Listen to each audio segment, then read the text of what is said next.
Hey, I just thought I'd go live a little bit for Trump impeachment hearing stuff. You know, the Republicans, his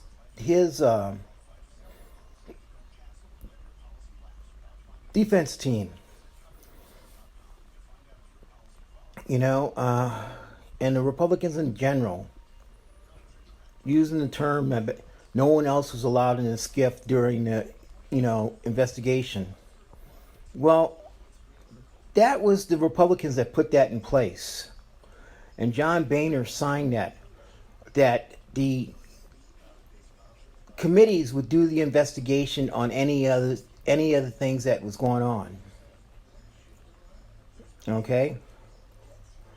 Now, they're trying to compare this to Clinton and Nixon. Well, you can't compare it to Clinton because Clinton had a special prosecutor, Ken Starr. Nixon had a special prosecutor. Nixon, the Republicans went to Nixon and says, "Look, dude, it doesn't look good for you."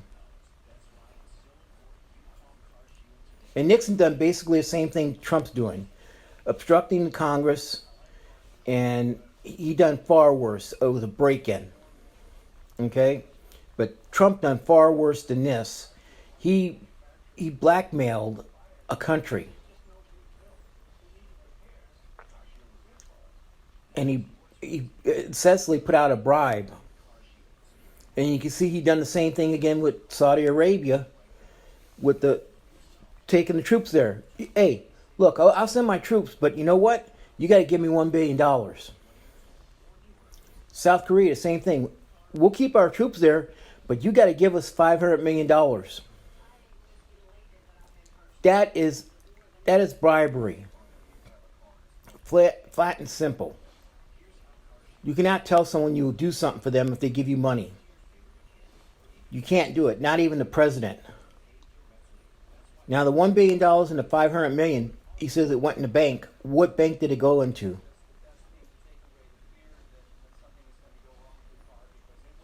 Because I'm the type of crazy person, I might ask the federal government for federal information thing on where that money went to.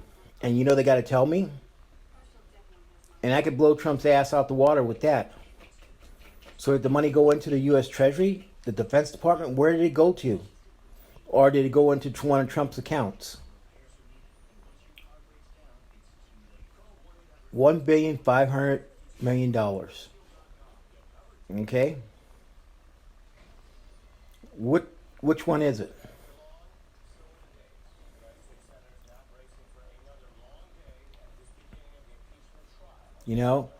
He flat out did it. I mean, in the interviews, Saudi Arabia, if you give us $1 billion, we'll go ahead and send the troops to you. South Korea, if you give us $500 million, we'll go ahead and keep the troops in South Korea. That is bribery. You cannot tell a country you'll do something for money. And the Republicans don't understand what the fuck he's doing. Just like yesterday, about how they weren't allowed in the skiff. Well, no one was allowed in the skiff, not even Democrats that weren't on the committees. So I don't know it's a moot point with those dumb fucks. It's total just moot point. Because the skiff is a secure location. You can't go in. It's like the Senate chambers right now. They can't take their cell phones in there. They can't go in there and speak. And the worst part is, the Republicans gave the committees that power in 2015. John Boehner signed off on it, that the committees would be sole responsibility would be to investigate the government. And that's it.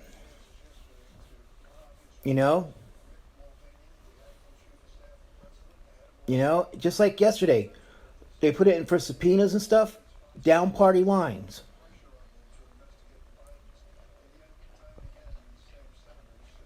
The way you look at it, Lev Parnas can blow everything out the water. John Bolton can blow everything out the water. They're claiming that the lieutenant colonel, the ambassador, Fiona Hill, Sondland, and all those people that testified under oath were given hearsay evidence. No, that's not hearsay. The lieutenant colonel and Fiona Hill were there on the call. They heard the call. It upset them. Fiona Hill talked to John Bolton, and John Bolton says, go talk to the attorneys. Something's wrong here. The ambassador, she was pulled out of the Ukraine embassy saying, you have to get out of here now. Because Trump and Rudy and his cast of clowns over there put it to her plain and simple, get out or something's going to happen to you. So in other words, Trump backed a criminal act against the Ukraine ambassador. I mean, it's sad that the Republicans are sitting there voting party lines to have subpoenas and stuff. And you know, if they do it at the end, they're not going to let anything in.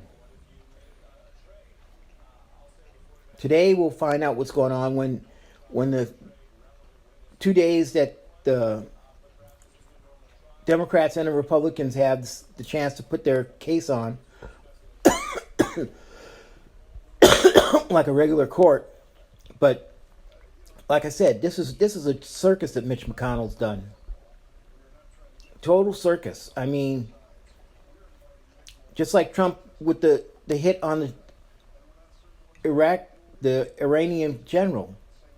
He's downplaying that over 100 U.S. soldiers got hurt in that bombing. Some seriously hurt. He's downplaying it. Oh, there was no injuries. There was no injuries.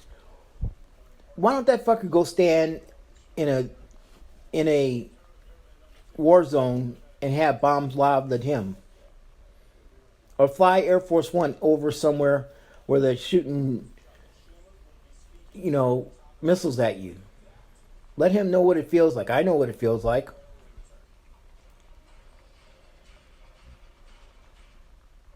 I mean, it's ridiculous that these Republicans are standing fast next to this idiot. It is sad. It is totally sad that they're doing that. I mean, it is pitiful what they're doing. And then his defense team,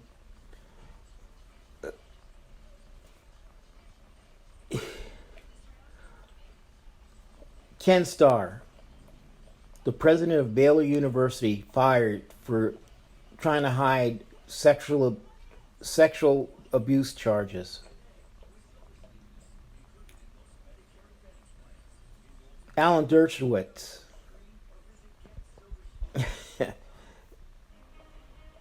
O.J. Simpson's attorney, the pedophile that died in prison, Klaus Van Bueller, another child molester,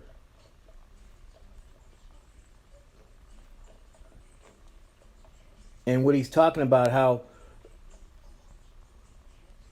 the Constitution protects Trump from what he's done. It doesn't protect him. Just like they argued yesterday about the executive privilege thing. I posted what executive privilege is. If you claim executive privilege in the commission of a crime, it is no longer valid.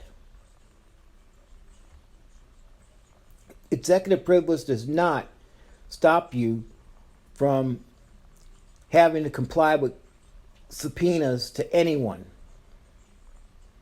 So Trump has totally fucked around with the Constitution and made it to his advantage that he thinks is right. Just like he was in Davos talking about the climate change, clean coal. If anyone's out there, explain to me what clean coal is. Explain it to me. Because if I'm not mistaken, coal is always going to be dirty. How can coal be clean? I don't know. Then there's bullshit with the windmills. Honey, I want to watch TV, but the wind's not blowing, baby. Birds are getting killed with the windmills. They're giving people cancer. Holy shit. Oh my God, he's off his rocker. But Greta from Climate Change Girl, she put him in his place in Davos. She put him in his place. You know? And it amazes me how, if I told Devin Nunes that posted a bottle of booze, I said, dude, drink that bottle of booze, get in your car, drive it into a wall, and kill yourself. The world will be better off without you. Twitter put me on a 6-day, 59-minute timeout. Twitter jail. First time ever I've been put in Twitter jail. I've been put in Facebook jail many a times. But they put me in jail. Twitter jail. For 6 days, 59 minutes. Now, Trump can bully people. He can post false narratives about how he's 95% approval rating, 55% approval rating. You know, I mean, he can post shit like that, and when I report it, they don't force him to take it down. So he can put a false narrative up there, and Twitter lets him do it. And don't get me started on Facebook with their little Zuckerberg asshole. I mean, there's ads running on Facebook that you know are fake, and they're not taking them down. I give Twitter kudos on that one, because anything that any political advertisement, Twitter's not taking. Flat out, they're not taking any ads on political stuff, campaign stuff. But like I said, Zuckerberg is not even going to touch them. I mean, I found a couple things yesterday that were way far out there, and when I looked at the source, it's a super PAC to re-elect Trump. And it was fake news, fake information. It just doesn't make sense. It does not make sense. Like I said, looking at the impeachment stuff yesterday, his team is a bunch of has-beens. A total bunch of has-beens. You know, the chick that was the attorney general for Florida, the one that signed off and told the people of Florida they couldn't sue Trump for Trump University and get their money back. That's three of his people that are has-beens that are on his defense team. And you know what? All of them go on Fox News. They don't go on any other mainstream media, just Fox News, aka fake news network.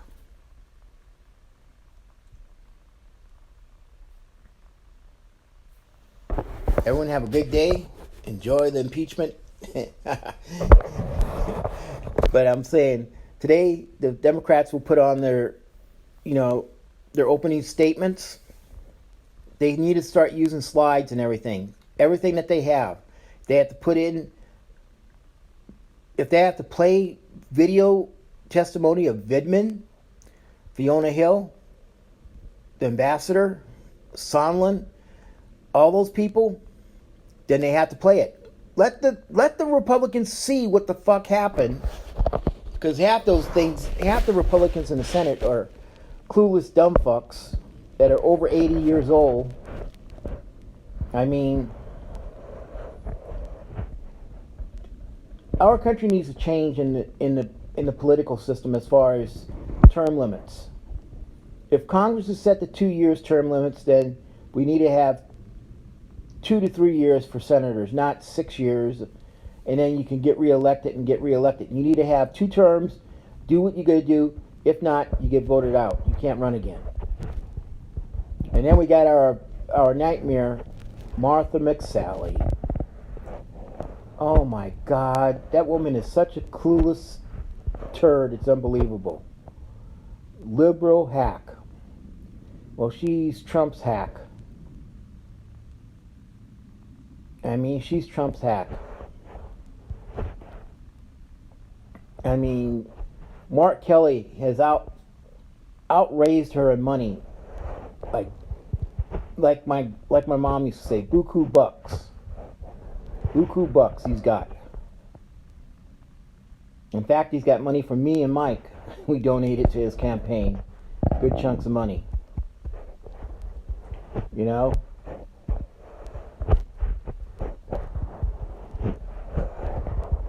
And Mike and I came up with a t-shirt that we're going to have made up and we're going to put it on sale. Martha McSally is a Trump hack.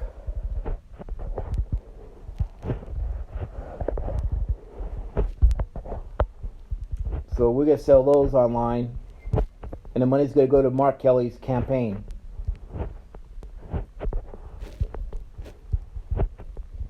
We're in negotiation with some guy in Phoenix to print them up.